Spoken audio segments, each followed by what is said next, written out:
अस्सलाम वालेकुम व्यूअर्स, कैसे हैं आप सब। उम्मीद है आप सब खैरियत से होंगे। आज मैं अपने घर में बनने वाली चना चाट की रेसिपी लेके आई हूँ, जो सभी पसंद करते हैं और शौक से खाते हैं। आप अगर इस तरह से नहीं बनाते तो एक दफ़ा आप भी इस तरह से बना के देखें, आपको यकीनन पसंद आएगी। तो फिर चलते हैं आज की रेसिपी की तरफ। सबसे पहले हम कढ़ाई में डालेंगे चौथाई कप पानी। इसमें डालेंगे इस तरह से कटी हुई प्याज और पूरी कटी हुई बंद गोभी। अब हम इन्हें डालेंगे और हल्का सा सौते करेंगे ताकि इनका कच्चापन दूर हो सके। हमने इन्हें बहुत ज़्यादा गलाना नहीं है। 1 मिनट के बाद अब हम इसमें डालेंगे 1/2 चम्मच सुरख मिर्च पाउडर, 1 चम्मच काला नमक। आप यहाँ पे सफ़ेद नमक का इस्तेमाल भी कर सकते हैं। अब हम इन्हें मिक्स करेंगे और 1 मिनट के लिए इन्हें पकाएंगे।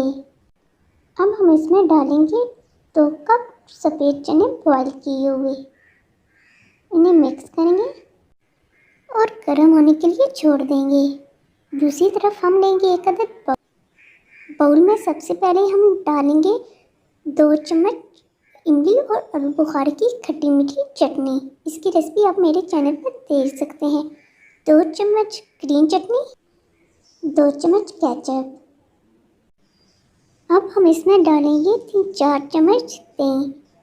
यहाँ पे आप हस्बी ज़रूरत दही इस्तेमाल कर सकते हैं। आपको अगर ज़्यादा दही पसंद है तो आप ज़्यादा दही डालें, और अगर आपको कम दही पसंद है तो कम डालें। अब हम इसमें डालेंगे 1/2 चम्मच चाट मसाला और इन तमाम चीज़ों को अच्छे से मिक्स करेंगे। हमारी ड्रेसिंग तैयार है। हम चनों में शामिल करेंगे बारीक कटे हुए बॉइल्ड आलू। इन्हें मिक्स करेंगे। अब हम इस ड्रेसिंग में चने और आलू शामिल करेंगे। इन्हें अच्छे से मिक्स करेंगे। अब हम इन्हें अच्छी तरह मिक्स करने के बाद इसमें शामिल करेंगे बारीक कटे हुए टमाटर, खीरे और सब्ज़ धनिया।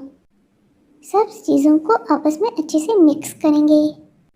तो लीजिए नाज़रीन, हमारी आज की डिश आलू और चने की चाट तैयार है। आप भी इसे अपने घर में ज़रूर ट्राई कीजिएगा। और अगर आपको हमारी आज की रेसिपी अच्छी लगी है तो इसे अपने फ्रेंड्स और फैमिली के साथ शेयर करें और हमारे चैनल को सब्सक्राइब करें। मिलते हैं फिर किसी नेक्स्ट वीडियो में एक नई रेसिपी के साथ। तब तक तो में याद रखिएगा। अल्लाह हाफिज़।